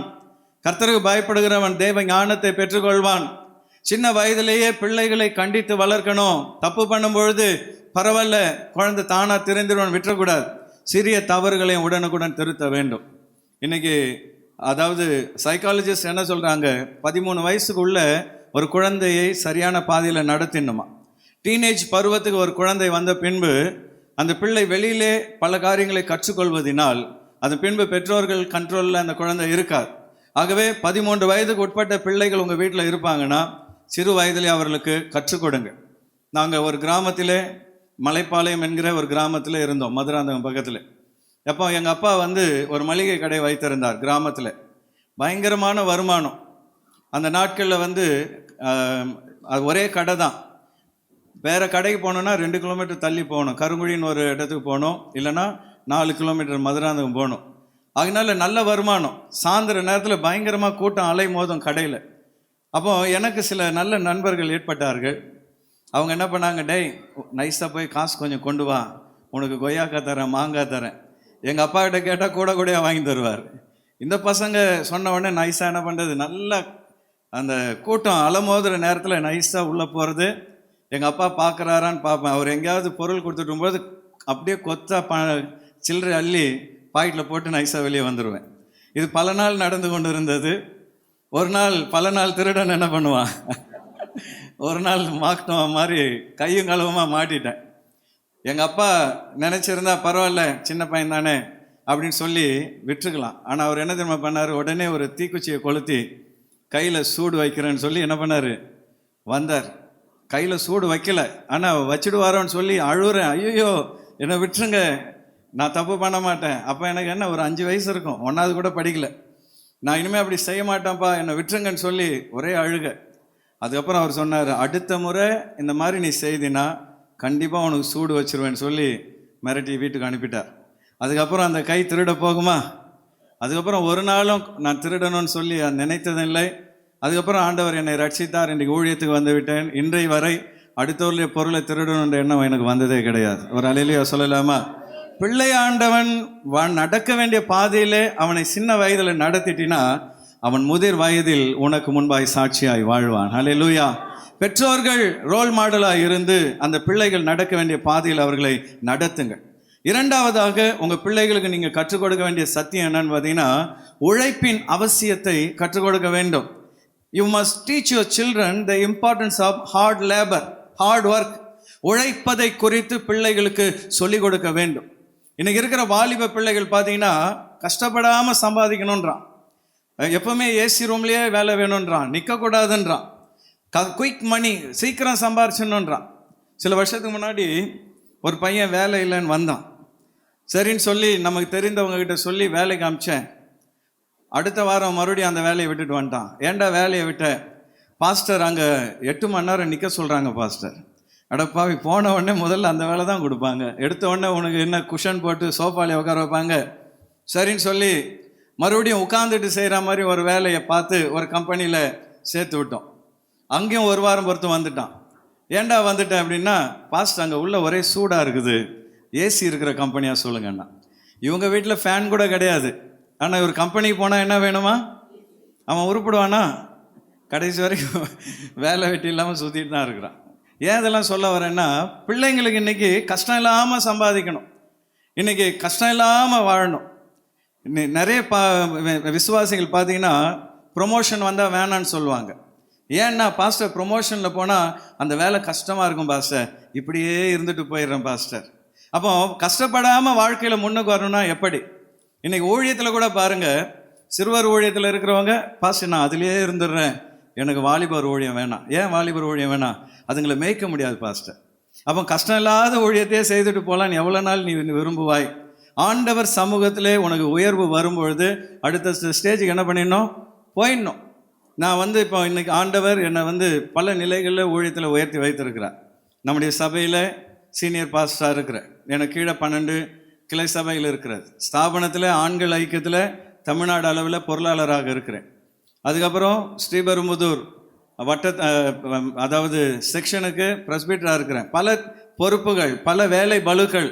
எனக்கு இதெல்லாம் தேவையில்லை, நான் சர்ச்சில் பாஸ்டராக மட்டும் இருந்துட்டு போயிடுறேன்னு சொல்ல முடியும். ஆனாலும் ஆண்டவர் ஒரு பொறுப்பை கொடுக்கும் பொழுது அந்த பொறுப்பை சிறப்பாக செய்ய நம்மை நம்பி அதை கொடுக்கிறார். ஹல்லேலூயா. அப்போ நம்ம உழைத்து அதில் நம்முடைய முழு பலத்தையும் பிரயோகித்து கர்த்தருடைய நாமத்துக்கு மகிமை கொண்டு வர கர்த்தர் விரும்புகிறார். அப்போ தேவ பிள்ளைகளுக்கு உழைப்பை குறித்து சொல்லிக் கொடுக்க வேண்டும். நீதிமொழிகள் 22வது அதிகாரம் 29வது வசனத்திலே அருமையாக சாலமோன் சொல்கிறார். எல்லோரும் சேர்ந்து வாசிங்க பார்க்கலாம். தன் வேலையில் ஜாக்கிரதையா இருக்கிறவனை நீ கண்டால், தனக்கு கொடுக்கப்பட்ட ஒரு வேலையில் ஜாக்கிரதையாக கண்ணும் கருத்துமாக இருக்கிற ஒருவனை நீ பார்த்தால், அவன் நீசருக்கு முன்பாக நில்லாமல், அவன் அற்பமான நீசருக்கு முன்பாக அவன் நிற்க மாட்டான், ராஜாக்களுக்கு முன்பாக நிற்பான். ஒரு நாள் ராஜாக்களுக்கு முன்பாக அவன் நிற்பான். கைகளை வைத்து ஒரு அல்லேலூயா சொல்லலாமா? வேலையில ஜாக்கிரதையா இருத்தல்னா என்ன? கொடுக்கப்பட்ட வேலையில கவனமா இருக்க வேண்டும். கொடுக்கப்பட்ட பிஸ்னஸில் கவனமாக இருக்கணும். படிக்கிற பிள்ளைகள் உங்களுக்கு கொடுக்கப்பட்ட படிப்பில் கவனத்தை செலுத்த வேண்டும். அரியர் வைக்கக்கூடாது. பிள்ளைங்க அரியர் வச்சா அவங்களுக்கு அது படிப்பில் அவங்க என்னென்னு பண்ணுறேன்னு அர்த்தம், கான்சென்ட்ரேட் பண்ணலன்னு அர்த்தம். அப்போ தேவன் உனக்கு கொடுத்த ஊழியத்திலே நீ கவனத்தை செலுத்த வேண்டும். ஊழியமும் கூட அப்படிதான். ஏதோ பாஸ்டர் நமக்கு ஒரு பொறுப்பை கொடுத்துருக்கிறாரு, நம்ம ஒரு லீடர் அப்படின்ற லெவலில் நின்றுடக்கூடாது. இறங்கி ஃபீல்டு ஒர்க் பண்ண வேண்டும், கடினமாய் உழைக்க வேண்டும். உழைத்தால் தான் கர்த்தர் ஊழியத்தில் ஆசீர்வாதத்தை கொண்டு வருவார். அல்லேலூயா. இன்றைக்கு அன்பான தேவ பிள்ளைகளே, நம்முடைய சபை வளர்ந்திருக்கிறது என்றால் இதற்கு பின்பாக கடுமையான உழைப்பு இருக்கிறது. எத்தனை பேர் ஆமென் என்று சொல்ல முடியும்? சபைக்காக ஜெபிக்கிறேன், திட்டமிடுகிறேன், சபையின் முன்னேற்றத்துக்காக பல காரியங்களை இரவு பகலாய் செய்து கொண்டு இருக்கிறோம். ஊழியம் ஆரம்பித்த நாட்களில் ஆரம்ப விசுவாசிகளுக்கு தெரியும், ஒவ்வொரு மாதமும் ஒவ்வொரு வீடுகளுக்கும் வந்து விசிட் பண்ணுவேன். மழை பெய்தாலும் சரி, வெயில் அடித்தாலும் சரி, மழை பெஞ்சால் ரெயின் கோட்டை போட்டுட்டு வருவேன். பழைய விசுவாசிகளுக்கு தெரியும். ஏரியில் சில வீடுகள் ஏரிக்குள்ளே இருக்கும், தண்ணியில் இருக்கும். அப்போ அந்த தெர்மோகோல் போட்டில் உட்காந்து நிறைய வீடுகள் விசிட்டிங் போயிருக்கிறேன். காரணம் என்ன? ஆண்டவருடைய ஊழியத்தை கவனமாய் செய்ததுனால தான், அன்றைக்கு 20-25 வருஷத்துக்கு முன்னாடி பிரயாசப்பட்டதுனால தான் இன்றைக்கு ஆண்டவர் நம்முடைய சபை ஆசீர்வாதமான நிலைமையில் வைத்திருக்கிறார். இன்றைக்கி நிறைய பேர் சொல்லலாம், பாஸ்டருக்கு என்ன, அவருக்கு என்னன்னு சொல்லி. ஆனால் அதுக்கு பின்பாக இருக்கிற உழைப்பு, அதுக்கு பின்பாக இருக்கிற பிரயாசம் அநேகருக்கு தெரிவதில்லை. வாலிப பிள்ளைகளே, நீ வாலிப பிராயத்திலே நீ கடினமாய் உழைப்பா என்றால் நீ வளர்கிற நாட்களில் ஆசீர்வாதமாக இருக்க கர்த்தர் உனக்கு உதவி செய்வார். அப்போ பிள்ளைகளுக்கு உழைப்பை குறித்து பெற்றோர்கள் கற்றுக் கொடுக்கணும். அது எங்கே ஆரம்பிக்கணும்னா, முதல்ல பாயில் ஆரம்பிக்கணும். எங்களுடைய வீட்டில் நாங்கள் கிராமத்தில் வளர்ந்தோம். அப்போல்லாம் பெட்டெல்லாம் கிடையாது, பாயில் தான் படுப்போம். காலையில் எழுந்த உடனே முதல் வேலை நாங்கள் படுத்த பாயை நாங்கள் தான் சுருட்டி வைக்கணும். தலகாணி பாயை எடுத்து அதுக்குரிய இடத்துல வைக்கணும். ஆனால் இன்றைக்கி உங்கள் பிள்ளைகளை எப்படி வளர்க்குறீங்க? அதுங்க பாட்டுட்டு பெட்ஷீட்டை ஒரு பக்கம் போட்டுரும், அதுங்க துணி அழுக்கு துணியை ஒரு இடத்துல போட்டுருங்க, சாப்பிட்ட தட்டை ஒரு இடத்துல போட்டுருங்க. எல்லாத்தையும் அப்பா அம்மா தான் வந்து க்ளீன் பண்ணிகிட்ருப்பீங்க. உங்கள் பிள்ளைகளுக்கு என்ன கற்றுக் கொடுக்குறீங்க? இப்போவே அதுங்களை நீங்கள் சோம்பேறியாக வளர்த்து கொண்டு இருக்கிறீர்கள். பிள்ளைகளுடைய வேலைகளை அவர்களே செய்வதற்கு பழக்குவீங்க. அவங்க சாப்பிட்ட தட்டை அவங்க கழுவட்டும். ஐயோ, ஆம்பளை பையன் பாஸ்டர், ஏன் ஆம்பளை பையன் என்ன பரலோகத்தில் இருந்தால் வந்திருக்கிறான்? பொம்பளை பொண்ணு என்ன மண்ணில் இருந்தால் வந்திருக்கு? எல்லாம் அவங்க வயிற்றுல இருந்தானே வந்திருக்கு. அது என்ன ஆம்பளை பையன் பொம்பளை பொண்ணு வேறு பிரித்து பார்க்காதீங்க. வீட்டை வந்து பொம்பளை பொண்ணு தான் பெருக்கணும். யார் சொன்னது? இதெல்லாம் மனுஷன் உருவாக்குகிற சட்டம். பிள்ளைகளுக்கு வீட்டு வேலையை பகிர்ந்து கொடுங்க. வீட்டில் துணி துவைக்கும் பொழுது ஒரு குழந்தைய சோப் போட சொல்லுங்கள், ஒரு குழந்தைய அலச சொல்லுங்கள், தப்பே கிடையாது. அதுங்க சொல்ல, நான் படிச்சுக்கிட்டு இருக்கிறேன், 24 நேரம் படிச்சுக்கிட்டா இருக்குதுங்க. அதுங்க புக்குக்குள்ளே செல்ஃபோனை வச்சுட்டு கேம்ஸ் ஆடிட்டு இருக்குதுங்க, உங்களை ஏமாற்றிட்டு உட்காந்துட்டு இருக்குதுங்க. பிள்ளைகள் சின்ன வயதிலேயே வேலைகளை பழக்குங்கள். சமையல் கட்டில் ஆம்பளை பையனுக்கும் காய்கறி வெட்ட சொல்லிக் கொடுங்க, குழம்பு வைக்க சொல்லிக் கொடுங்க. அவன் வளர்ந்து ஒரு வேலைக்கு போகும்பொழுது, பேச்சுலராக ஒரு வெளியூருக்கு போகும்பொழுது எனக்கு சமைக்க தெரியலன்னு சொல்லி ஸ்விக்கியில் போய் ஆர்டர் பண்ணிட்டு இருக்கக்கூடாது. அவனாக செய்து சாப்பிடத்தக்க விதத்தில் பிள்ளைகளை பழக்குவீங்க. வீட்டு வேலைகளை பகிர்ந்து கொடுங்க. எந்த வேலையும் இழிவான வேலை இல்லை என்பதை பிள்ளைகளுக்கு சொல்லிக் கொடுக்க வேண்டும். இன்றைக்கி நம்ம ஊரில் சில வேலைகள் வந்து இழிவான வேலைகள். நகராட்சி வேலை, தெருவை சுத்தம் பண்ணுவது இழிவான வேலை என்று அநேகர் நினைக்கிறாங்க. ஆனால் அதுவும் கர்த்தருடைய பார்வையில் மேன்மையான வேலை என்பதை அறிந்து கொள்ள வேண்டும். இழிவான வேலை எது? வேலை இல்லாமல் வீட்டில் சும்மா இருப்பது தான் இழிவான வேலை. அடுத்தவனை ஏமாற்றி திருடுவது தான் இழிவான வேலை. அடுத்தவர்கள் பொருளை பறிப்பது தான் இழிவான வேலை. இந்த உலகத்தில் கஷ்டப்பட்டு உழைக்கிற யாராக இருந்தாலும், அவங்க எந்த வேலையை செய்தாலும் அவர்கள் மேன்மையான வேலையை செய்கிறார்கள் என்பதில் சந்தேகம் கிடையாது. ஹல்லேலூயா. பிள்ளைகளுக்கு சொல்லிக் கொடுக்கணும், ரெஸ்பெக்ட் எவ்ரி ஒன். ரோட்டில் பெருக்கிறவங்களா இருந்தாலும் அவங்களையும் ரெஸ்பெக்ட் பண்ணு. அவங்க அந்த துப்புரவு பணியை செய்யறதுனால தான் இன்னைக்கு நாம் நோய் இல்லாமல் இருக்கிறோம் என்பதை சொல்லிக் கொடுங்க. எல்லாரையும் ரெஸ்பெக்ட் பண்ண சொல்லிக் கொடுங்க. பிள்ளைங்களுக்கு சொல்லிக் கொடுங்க. எந்த வேலையும் தரம் தாழ்ந்த வேலை நினைக்காத மகனே, எந்த வேலை கிடைத்தாலும் கஷ்டப்பட்டு உழை, கர்த்தர் உன்னை ஒரு ஏற்ற வேலையில் உயர்த்துவார். ஹல்லேலூயா. சின்ன வயதிலே அந்த பிள்ளைகளுக்கு வேலைகளை கற்றுக் கொடுங்க. நான் வந்து 7வது படிக்கும் பொழுது சைக்கிள் ஓட்ட கற்றுக்கொண்டேன். அப்போ எங்கள் அப்பா பெரிய சைக்கிள் வச்சுருந்தார், பெரிய கேரியர் வச்சு அதில் தான் கடைக்கு தேவையான பொருட்கள் வாங்கிட்டு வருவார். அப்போது எனக்கு காலை எட்டாது, அரைப்பெடல் சொல்லுவாங்க தெரியுமா? பெரிய சைக்கிளில் அரைப்பெடல் தான் அடிப்பேன். அப்போவே எங்கள் அப்பா என்ன பண்ணுவார், கடைக்கு போய் காய்கறி வாங்கிட்டு வாடான்னு 2 கிலோமீட்டர் அனுப்பிச்சிடுவார். நான் போய் கருங்குழின்ற ஒரு இடத்துக்கு போய் கடைக்கு தேவையான காய்கறிலாம் வாங்கிட்டு கரெக்டாக கணக்கு கொண்டு வந்து கொடுத்துருவேன். சின்ன வயதிலேயே கஷ்டப்பட்டு உழைக்க என் குடும்பத்தில் சொல்லி கொடுத்தார்கள். அதுக்கப்புறம் ஸ்கூல் விட்டு வந்த உடனே கடைக்கு வர சொல்லிடுவார் எங்கள் அப்பா. கடைக்கு போய் பொருட்கள் கொடுப்பது, எங்கள் அப்பாவுக்கு மாலை நேரங்களில் உதவி செய்வது, இப்படி சின்ன வயதிலேயே படிப்பு, வீட்டு வேலை எல்லாவற்றையும் பழக்கி கொண்டதினால் ஊழியத்துக்கு வந்த பின்பு ஊழியம் எனக்கு கஷ்டமாக தெரியவில்லை. அல்லேலூயா. ஊழியத்திலையும் பிரயாசப்பட கர்த்தர் எனக்கு கிருபை செய்தார். இந்த காலை வேளையில் அன்பான தேவ பிள்ளையே, உங்கள் பிள்ளைங்களை சோம்பேறியாய் வளர்ப்பீர்கள் என்றால், ஐயோ குழந்தை படிக்குது, அது ஒரு வேலையும் விடாத அப்படின்னு சொல்லி இந்த அப்பாங்க தான் நிறைய பொண்ணுங்களையும் பையன்களையும் கெடுத்து விடுறது. பிள்ளைகளுக்கு வேலையை பகிர்ந்து கொடுங்கள், பிள்ளைகளுக்கு உழைப்பை கற்றுக் கொடுங்கள். நிச்சயமாய் அவன் வளரும் பொழுது கடினமாய் உழைத்து நல்ல நிலைக்கு வர கர்த்தர் அவனுக்கு உதவி செய்வார். மூன்றாவதாக பிள்ளைகளுக்கு பெற்றோர்கள் கற்றுக் கொடுக்க வேண்டிய சத்தியம் என்னன்னு பார்த்தீங்கன்னா, சம்பாதிப்பதற்கு சின்ன வயசுலேயே கற்றுக் கொடுத்து விட வேண்டும். Each parents should teach their children to earn money from their childhood. சின்ன வயசுல இருந்தே பிள்ளைகள் சம்பாதிப்பதற்கு பெற்றோர்கள் கற்றுக் கொடுக்கணும். சம்பாதிப்பதை குறித்து அவர்களுக்கு போதிக்க வேண்டும்.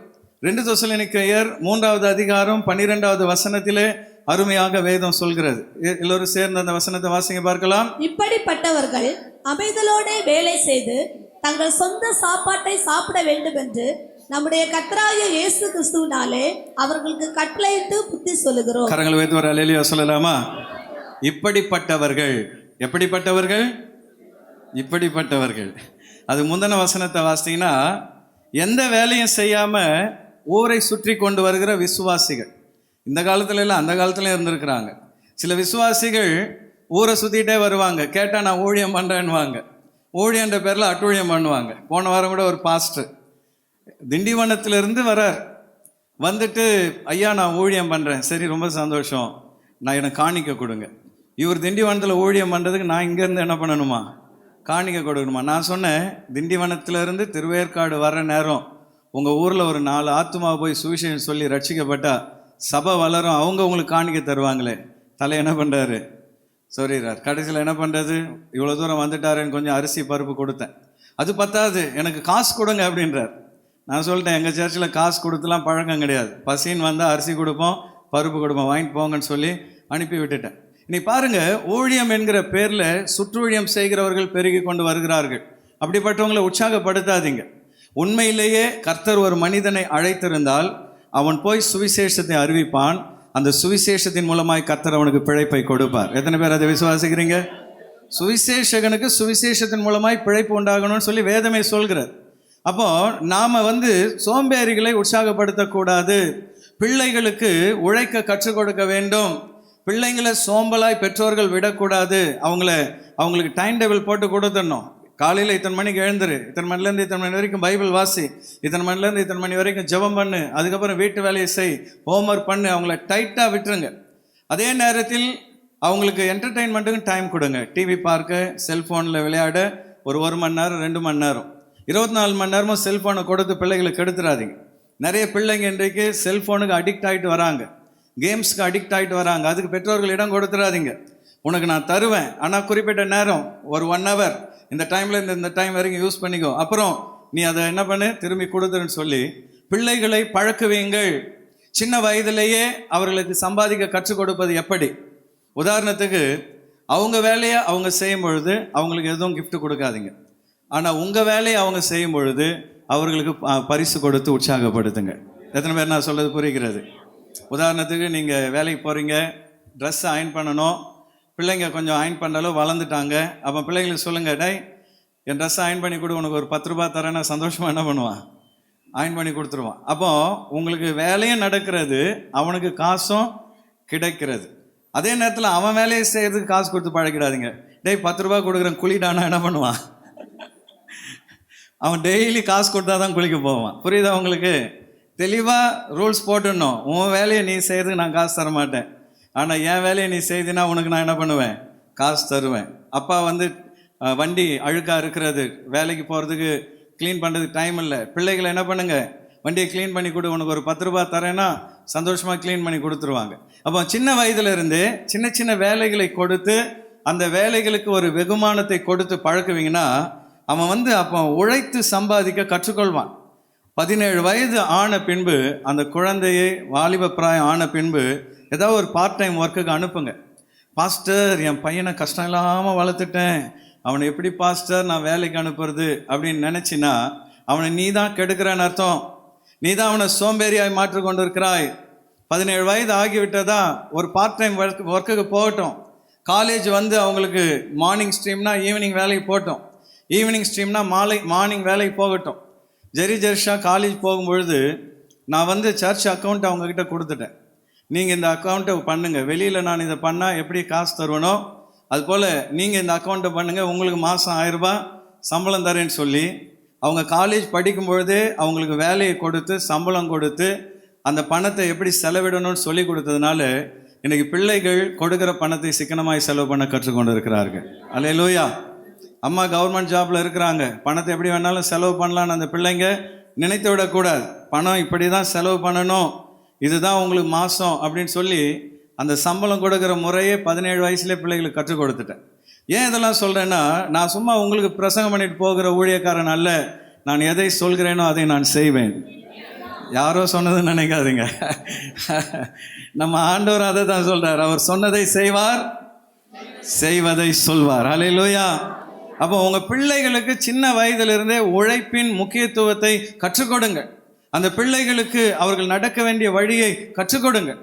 ஒரு முறை ஒரு கிராமத்து ஊழியர் என்னை பார்க்க வந்தார். அவருக்கு வந்து பல வருடங்கள் நான் உதவி செய்து கொண்டு இருந்தேன். பிள்ளைங்க +2 படிக்கிற வரைக்கும் நான் மாதம் கொஞ்சம் அமௌண்ட் ஹெல்ப் பண்ணிட்டு இருந்தேன்.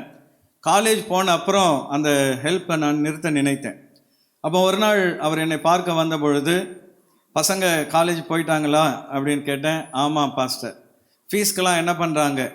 அப்போ அவர் சொன்னார், பாஸ்டர் என் பையன் காலையில் காலேஜ் போயிட்டு சாயந்தரம் கேட்ரிங் போகிறான். இந்த கல்யாண வீடுகளெல்லாம் அந்த ட்ரெஸ் பண்ணிட்டு பசங்க பரிமாறுவாங்க இல்லையா, அந்த கேட்ரிங் போகிறான் பாஸ்டர். அதனால் எங்கள் குடும்பத்திலே ஒவ்வொரு நாளும் பிரியாணி சாப்பிடுகிறோம். அல்லேலூயா. கஷ்டப்பட்ட குடும்பம். இப்போ நாங்கள் டெய்லி பிரியாணி சாப்பிட்றோம். அது மாத்திரமல்ல, டெய்லி அவன் ஒரு 300 ரூபாய் 400 ரூபாய் சம்பாரிச்சிட்றான். அவன் ஃபீஸை கட்டி கொண்டு மீதி எங்களுக்கும் தருகிறான் என்று சந்தோஷமாய் சொன்னார். ஆமே. இன்னைக்கு அநேக பெற்றோர்கள் பிள்ளைங்க அதெல்லாம் என்ன போய் கேட்ரிங்லாம் போகிறது, அதெல்லாம் கேவலமான வேலை, உங்கள் அப்பா எவ்வளோ பெரிய ஆள், நீ போய் இந்த வேலைக்கெல்லாம் போகலாமா, இப்படி சொல்லியே கேவலமான வேலை நல்ல வேலைன்னு பிரித்து வைத்து விடுகிறோம். ஆனால் அந்த தகப்பன் அந்த பிள்ளைகளுக்கு ஆரம்பத்திலிருந்தே அந்த உழைப்பை கற்றுக் கொடுத்ததை பார்த்து அவரை நான் பாராட்டினேன். நல்லது பாஸ்டர், பையன் அப்படி செய்யட்டும், அவன் வளர்ந்த பின்பு உழைப்பதற்கு அவன் தயங்க மாட்டான்னு சொல்லி அவரை பாராட்டினேன். இன்னைக்கு எத்தனை பெற்றோர்கள் உங்கள் பிள்ளைகளை சின்ன வயதிலிருந்தே வேலைக்கு பழக்குகிறீர்கள், சம்பாதிக்க பழக்குகிறீர்கள், சிறு வயதிலிருந்தே அவர்களுக்கு அந்த பழக்கத்தை உருவாக்கி விடுவீர்கள் என்றால் அவர்கள் வளர்கிற நாட்களிலே நிச்சயமாய் ஆசீர்வாதமாய் வருவார்கள். 4வதாக பிள்ளைகளுக்கு கற்றுக் கொடுக்க வேண்டிய 4வது சத்தியம் என்னன்னு பார்த்தீங்கன்னா, பணத்தை கையாள கற்றுக் கொடுக்க வேண்டும். Each and every parents should teach their children to handle money. பணத்தை எப்படி கையாளணுன்றத பிள்ளைகளுக்கு சின்ன வயதிலேயே பெற்றோர்கள் கற்றுக் கொடுத்து விட வேண்டும். இன்னைக்கு அநேகர் கடனில் இருக்க காரணம் என்னன்னா, பெற்றோர்கள் உங்களுக்கு சொல்லிக் கொடுக்கல, கடன் வாங்கக்கூடாதுன்னு சொல்லி கொடுக்கல. பெற்றோர்கள் உங்கள் பணத்தை எப்படி நீங்கள் கையாளணும்னு சொல்லி கொடுக்கல. அதனால கல்யாணத்துக்கு அப்புறம் கல்யாணம் ஆரம்பமே கடனில் தான் நிறைய பேர் ஆரம்பிக்கிறீங்க. அப்பா அம்மா ஆடம்பரமாக செலவு பண்ணி கல்யாணத்தை நடத்திட்டு லட்சங்களை கடன்களை தூக்கி பிள்ளைங்க தலையில் வச்சிடுறாங்க. ஒரு குடும்பம் துவங்கும் போதே கடனில் தான் துவங்குகிறது. அப்போ எப்படி அந்த குடும்பம் விருத்தி அடையும், எப்படி அந்த குடும்பம் முன்னேறும்? சின்ன வயதிலிருந்தே பிள்ளைகளுக்கு பணத்தை ஹேண்டில் பண்ண கற்றுக் கொடுக்க வேண்டும். லூக்கா 15வது அதிகாரம் 13வது வசனத்திலே அந்த கெட்ட குமாரன் பணத்தை எப்படி செலவு பண்ணான்னு வேதம் சொல்கிறது. வாசிங்க பார்க்கலாம். சில நாளைக்கு பின்பு இளைய மகன் எல்லாவற்றையும் சேர்த்து கொண்டு தூர தேசத்துக்கு புறப்பட்டு போய் அங்கே துன்மார்க்கமாய் ஜீவனம் பண்ணி தன் ஆஸ்தியை அழித்து போட்டான். கரங்களை வைத்து ஒரு அல்லேலூயா சொல்லலாமா? அப்பா கஷ்டப்பட்டு சம்பாரிச்ச பணத்தெல்லாம் பையன் என்ன பண்ணானா, துன்மார்க்கமாய் அழித்து போட்டானா. அந்த அப்பாவுக்கு எவ்வளோ வேதனையாக இருக்கும் பாருங்க. நான் எவ்வளோ பாடுபட்டு ராத்திரி பகல் உழைத்து ரத்த வேர்வை சிந்தி இந்த ஆஸ்திகளை சம்பாதிச்சேன், இவன் துன்மார்க்கமாய் செலவு பண்ணுறானே, குடித்து அழிக்கிறானே, வேசிகளிடத்தில் போய் அழிக்கிறானே, இந்த பணத்தை எல்லாம் வீணடிக்கிறானே சொல்லி அந்த தகப்பன் எவ்வளோ வேதனைப்பட்டு இருப்பார்.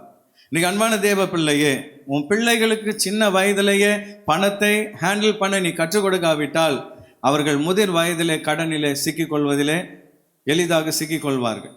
அதனால தான் நான் போன வாரம் சொன்னேன், பணத்தை சேமிக்க முதல்ல நீங்கள் கற்றுக்கொள்ள வேண்டும். போன வாரம் சொன்னது ஞாபகம் இருக்கிறதா? முதல்ல ஆண்டவர் ஆசீர்வாதத்தை சம்பளத்தை கொடுத்த உடனே முதல்ல என்ன பண்ணணும்? முதல்ல கை வைத்து என்ன பண்ணணும்? ஜெபம் பண்ணணும். அடுத்து என்ன பண்ணணும்? தசமபாகத்தை பிரித்து வைக்கணும். அதுக்கப்புறம் சேமிப்புக்கான பணத்தை பிரித்து வைக்கணும். மீதி இருக்கிறது தான் என்ன பண்ணணும்? செலவு பண்ணணும். இதை எப்படி பிள்ளைகளுக்கு சொல்லிக் கொடுப்பது? ஈஸியான ஒரு வழி சொல்கிறேன். எத்தனை பேர் கீழ்ப்படுகிறீர்களோ அது உங்கள் விருப்பம். ஆனால் இன்றைக்கி நான் சொல்கிற இந்த முறையை கீழ்ப்படிந்து நீங்கள் செய்வீங்கன்னா உங்கள் பிள்ளைங்க கடன் இல்லாமல் வாழ கர்த்தர் அவர்களுக்கு எதிர்காலத்தில் உதவி செய்வார். பக்கத்தில் இருக்கவங்க கை கொடுத்து சொல்லுங்கள், பாஸ்டர் சொல்கிற மெத்தடை கற்றுக்கிடுங்க பிரதர், உங்கள் பிள்ளைங்க ஆசீர்வாதமாக இருப்பார்கள். போய் 3 உண்டியல் வாங்குங்க. எத்தனை உண்டியல்? 3 உண்டியல். எதுக்கு? ஒரு உண்டியலில் போடவே காசு இல்லை. பாஸ்டர்னா 3 உண்டியல் வாங்க சொல்கிறார். 3 உண்டியல் வாங்குங்க. அதில் முதல் உண்டியலில் கர்த்தருக்குன்னு எழுதுங்க. என்ன? யாருக்கு? கர்த்தருக்கு. 2வது உண்டியலில் சேமிப்பு. என்னென்ன எழுதணும்? சேமிப்பு. 3வது உண்டியல் செலவுக்கு. என்னது? செலவு.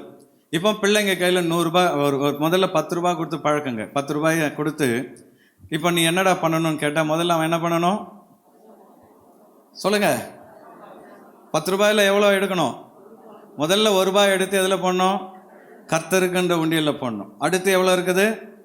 9 ரூபாய். அடுத்து என்ன பண்ணணும்? எவ்வளோ எடுத்து சேமிப்பில் போடணும்? 2 ரூபாய் எடுத்து அவன் என்ன பண்ணணும்? சேமிப்புன்ற உண்டியலில் போடணும். மீதி எவ்வளோ இருக்கிறது?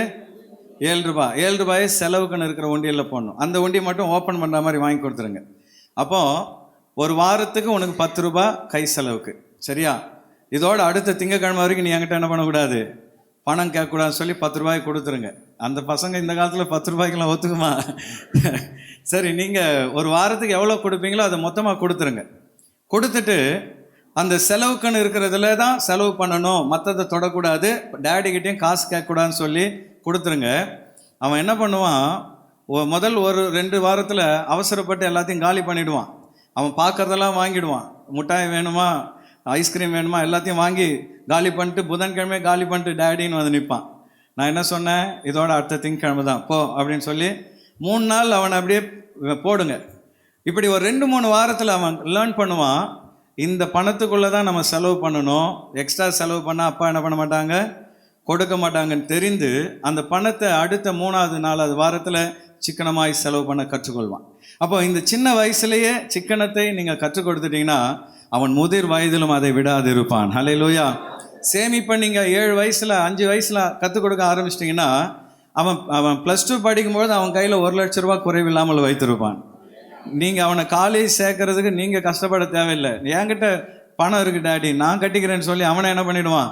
காலேஜுக்குரிய பணத்தை அவன் கட்டிடுவான்.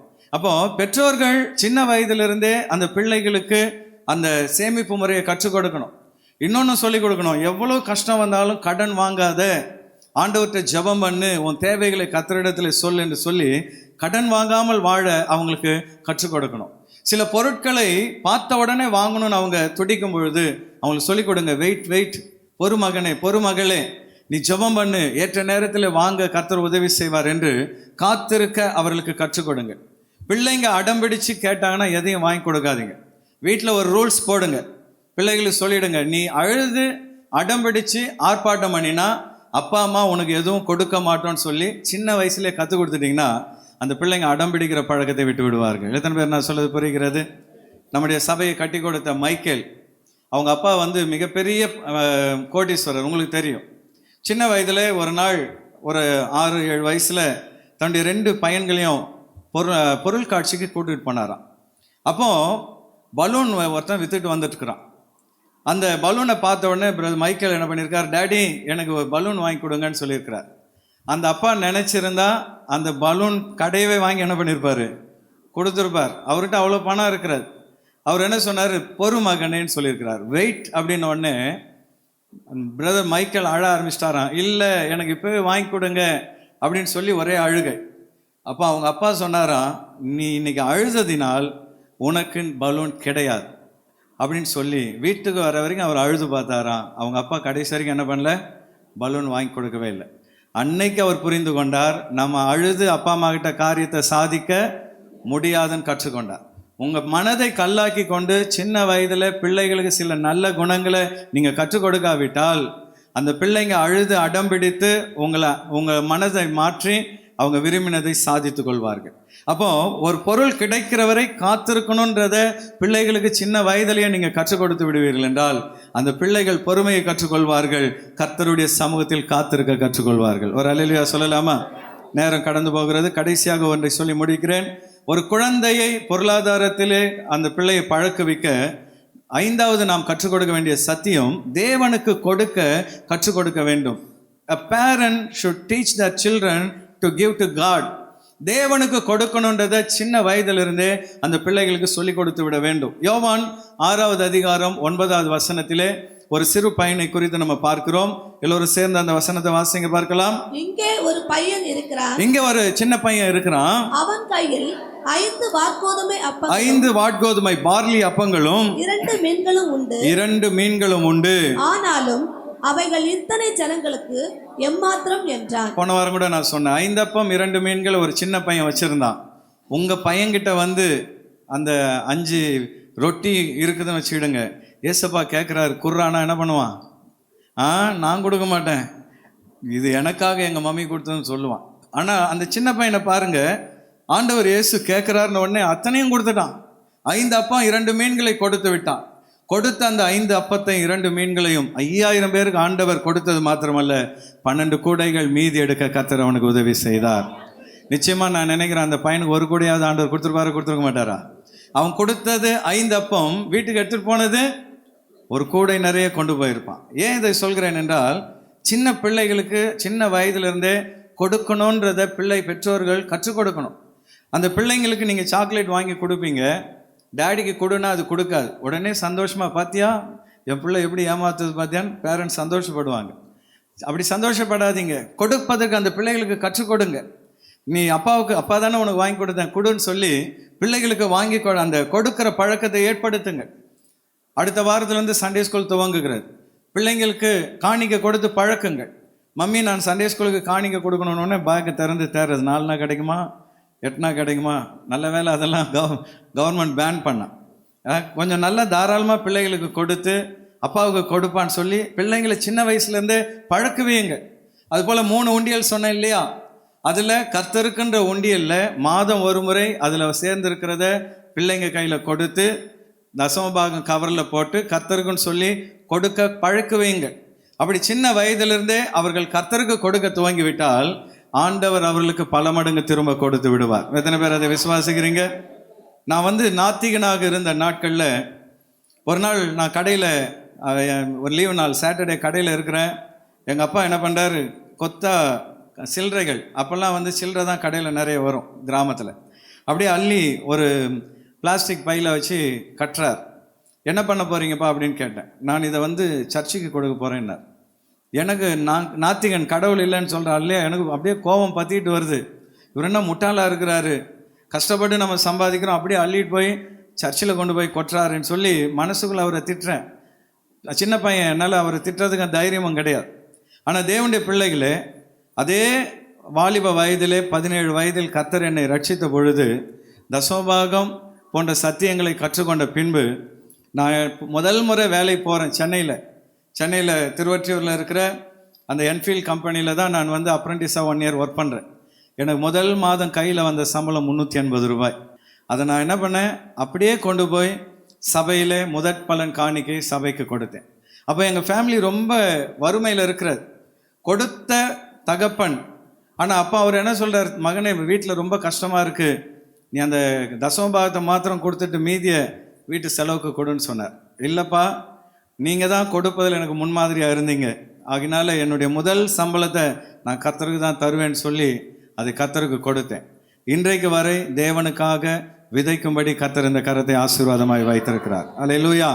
அப்போ பிள்ளையாண்டா நடக்க வேண்டிய வழியில் அவனை நீ நடத்துவா என்றால் முதிர் வயது வரை அவன் அதை விடாதிருக்க கர்த்தர் அவனுக்கு உதவி செய்வார்.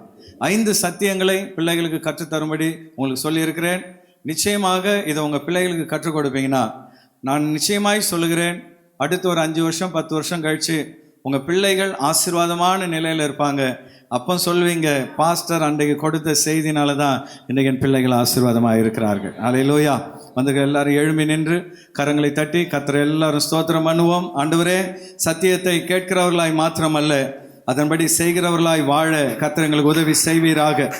பிள்ளையாண்டான் நடக்க வேண்டிய வழியிலே அவனை நடத்து, அவன் முதிர் வயதிலும் அதை விடாதிருப்பான்.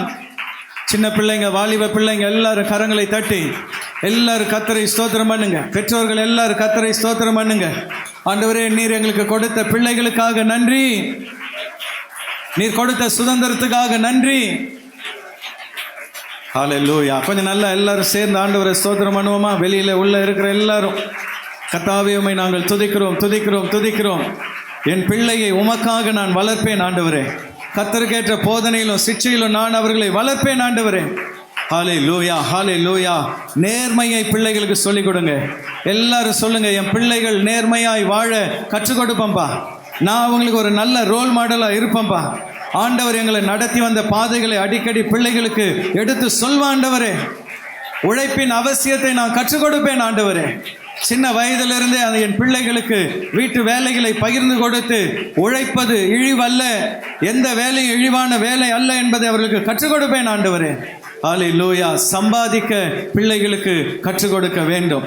இன்னைக்கு அன்பான தேவ பிள்ளைகளே, சிறு வயதிலிருந்தே பிள்ளைகளை சம்பாதிப்பதற்கு அவர்களுக்கு கற்றுக் கொடுங்கள்.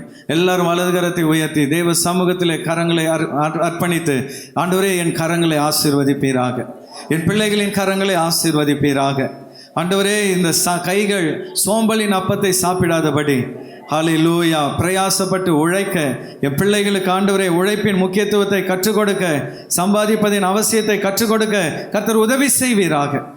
அது மாத்திரமல்ல, கரங்களை உயர்த்தி ஒப்பு கொடுப்போம். இந்த கரங்கள் ஹல்லேலூயா பணத்தை கையாள கற்றுக்கொள்ள வேண்டும். என் பிள்ளைகளுக்கு ஆண்டவரே பணத்தை கையாள நான் கற்றுக் கொடுக்க வேண்டும் அப்பா.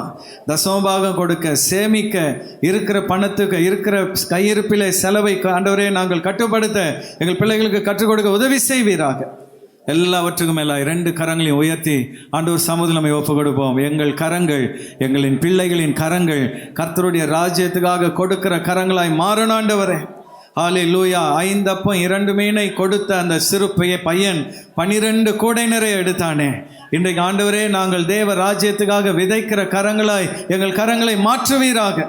எங்கள் பிள்ளைகளுக்கு இந்த சத்தியங்களை கற்றுக் கொடுக்க தேவன் எங்களுக்கு கிருபை தருவீராக.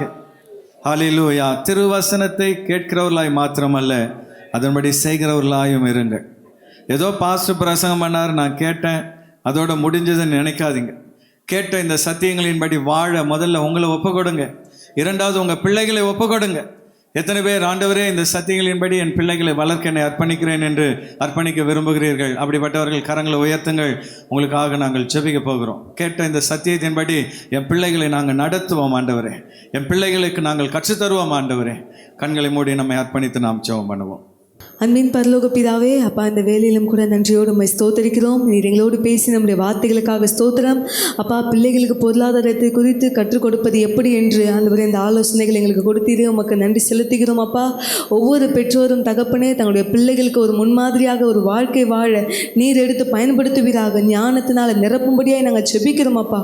அப்பா, ஒவ்வொரு பிள்ளைகளும் வளரும் பொழுது நேர்மையாய் வாழ அப்பா கற்றுக்கொள்ள கர்த்தர் உதவி செய்வீராக தகப்பனே. அப்பா, அவங்களுக்கு வருகிற வருமானத்தை எப்படி கையாள வேண்டும், எப்படி செலவு செய்ய வேண்டும், எப்படி சேமிக்க வேண்டும் என்று நீர் ஞானத்தை தந்து நீர் வழி நடத்தும்படியாக நாங்கள் செபிக்கிறோம் அப்பா. விசேஷமாக ஆண்டவரே, பணத்தை ஆண்டவர் அப்பா செலவு செய்வது மாத்திரமல்ல, உம்முடைய ராஜ்யத்துக்காகவும் கொடுக்கிற கரங்களாய் கர்த்தர் ஆசீர்வதிப்பீராக. அப்பா, பிள்ளைகள் ஒவ்வொருவரும் நடக்க வேண்டிய வழியை என் தேவன் அவர்களுக்கு போதிக்கும்படியாக நாங்கள் செபிக்கிறோம் அப்பா. உலகத்தாரை பார்க்கிலும் ஆண்டவரே, நாங்கள் ஒரு சாட்சியுள்ள வாழ்க்கை வாழ எங்களை முற்றிலுமாய் அர்ப்பணிக்கிறோம். எடுத்து பயன்படுத்துவீராக. இயேசுவின் நாமத்தில் செபிக்கிறோம் எங்கள் ஜீவனுள்ள அன்பின் பரலோக பிதாவே. ஆமென் ஆமென். நாம் அப்படியே உட்காருவோம். இந்த வாரத்திலே பிறந்த நாள் திருமண நாள் கொண்டாடுபவர்களை வாழ்த்த விரும்புகிறோம். இருக்கிற இடத்தில் எழும்பி நிற்க கேட்கிறோம். எழும்பி நிற்கிற சகோதர சகோதரிகளை கரங்களை தட்டி நாம் எல்லாரும் உற்சாகப்படுத்துவோம். இப்பொழுது நாம் கர்த்தருக்காக காணிக்கை படைக்கிற நேரம். ஆண்டவருக்கு படைக்க இருக்கிற காணிக்கைகளை கரங்களை எடுத்து வைத்துக்கொள்வோம். கர்த்தர் அதை ஆசீர்வதிக்கும்படியாக நாம் ஜெபிக்கலாம். கிருபையுள்ள நல்ல ஆண்டவரே, இந்த காலை வேளையிலே உம்முடைய நாமத்தை மகிமைப்படுத்துகிறோம். அப்பா, இந்த வாரத்தில் பிறந்த நாள் திருமண நாள் கொண்டாடுகிற ஒவ்வொரு சகோதர சகோதரிகளையும் கர்த்தர் ஆசீர்வதிப்பீராக. இயேசுவின் நாமத்தினால் இந்த புதிய வருஷம் முழுவதும் சந்தோஷத்தையும் சமாதானத்தையும் ஆரோக்கியத்தையும் நிறைவாய் தந்து நடத்துவீராக. அப்படியே புதிதாய் வந்த சகோதர சகோதரிகளுக்காக வேண்டிக் கொள்கிறோம். எந்த வேண்டுதலோடு அவர்கள் உம்முடைய ஆலயத்துக்கு வந்திருந்தாலும் கர்த்தர் அவர்களுடைய மன வேண்டுதலை நிறைவேற பண்ணுவீராக. உம்முடைய ஆசீர்வாதத்தையும் ஆண்டவரே உம்முடைய ரட்சிப்பையும் நித்திய ஜீவனையும் தந்து அவர்களை வழி நடத்துவீராக. இப்பொழுதும் உம்மை கனம் பண்ண, உம்மை ஸ்தோத்தரிக்க, உம்முடைய பிள்ளைகள் படைக்க இருக்கிற காணிக்கை பலிகளை கர்த்தர் அங்கீகரிப்பீராக, ஆசீர்வதிப்பீராக. சகல குறைவுகளையும் கர்த்தர் மகிமையாய் நிறைவாக்குவீராக. இயேசுவின் நாமத்தினால் ஜெபிக்கிறோம் எங்கள் நல்ல பிதாவே, ஆமென். இப்பொழுது பாடகர் குழு ஒரு பாடலை பாடும் பொழுது கர்த்தருக்கு நம்முடைய காணிக்கைகளை நாம் செலுத்தலாம்.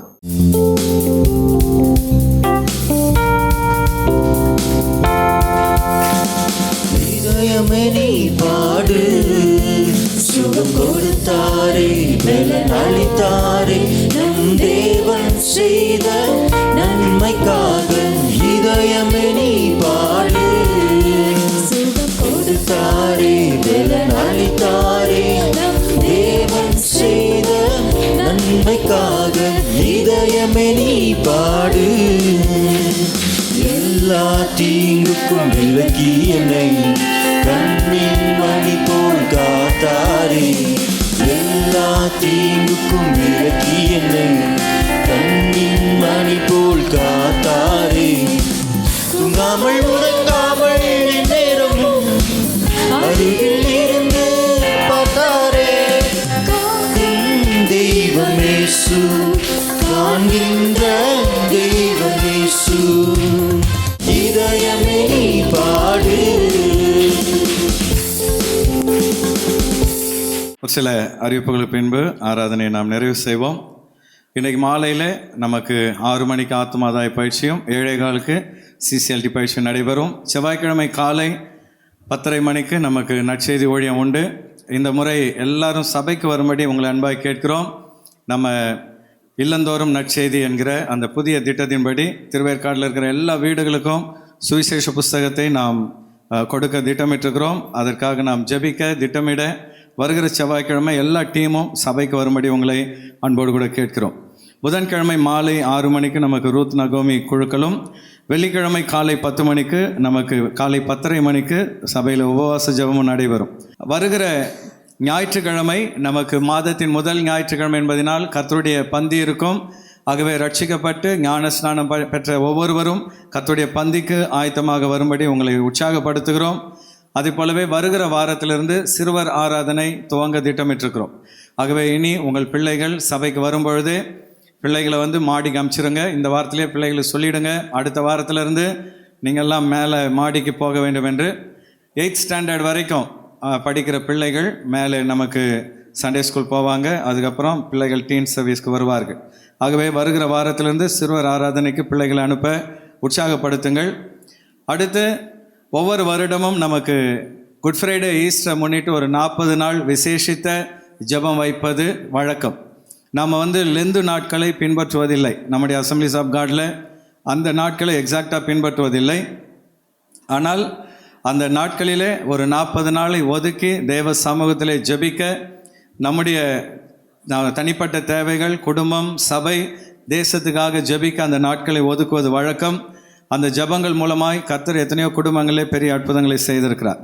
ஆகவே வருகிற நாளைக்கு திங்கள் இல்லாமல் அடுத்த திங்கள் மார்ச் 7ஆம் தேதி முதல் நம்முடைய சபையில் 40 நாள் ஜெபம் நடைபெறும்.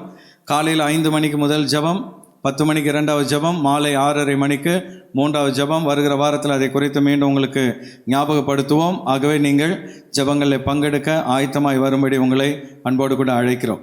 கர்த்தர் நல்லவர். ஆண்டவர் கொடுத்த இந்த நல்ல வேலைக்காக நம்ம எல்லாரும் கர்த்தரை ஸ்தோத்திரம் பண்ணுவோம். ஸ்தோத்திரம், ஸ்தோத்திரம், ஸ்தோத்திரம். ஆண்டவரே, நம்மை துதிக்கிறோம் அப்பா. உம்மை நாங்கள் மகிமைப்படுத்துகிறோம் தகப்பனே. ஹல்லேலூயா, ஹல்லேலூயா. கிருபையுள்ள நல்ல தகப்பனே, இந்த காலை வேளையிலே உம்முடைய நாமத்தை மகிமைப்படுத்துகிறோம். ஆண்டவரே, இந்த பிப்ரவரி மாதத்தின் கடைசி வாரம் வரை எங்களை கொண்டு வந்த தகப்பன் புதிய மாதத்தில் எங்களை கொண்டு வருவதற்காக நன்றி செலுத்துகிறோம். இந்த நாளிலே பிள்ளைகளுக்கு ஆண்டவரே நாங்கள் எப்படி கற்றுக் கொடுக்க வேண்டும் என்பதை வேதத்திலிருந்து அறிந்து கொள்ள உதவி செய்தீர்.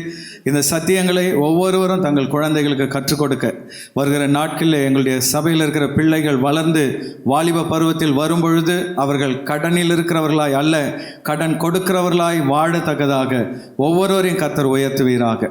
உம்முடைய ஊழியனாக பிதா குமாரன் பரிசுத்தாவின் நாமத்தினால் உடைய பிள்ளைகள் ஒவ்வொருவரையும் வாழ்த்துகிறேன், ஆசீர்வதிக்கிறேன். ஆண்டவர் தாமே தொடர்ந்து புதிய மாதத்தில் உடைய பிள்ளைகளை வழி நடத்துங்க, பெரிய காரியங்களை செய்தரலும். இயேசுவின் நாமத்தினால் ஜெபிக்கிறோம் எங்கள் நல்ல பிதாவே, ஆமென். நம்முடைய கர்த்தராகிய இயேசு கிறிஸ்துவின் கிருபையும் பிதாவாகிய தேவனுடைய அன்பும் பரிசுத்த ஆவியானவருடைய ஐக்கியமும் இன்றும் என்றும் சதா காலமும் நம் அனைவரோடு தங்கியிருப்பதாக.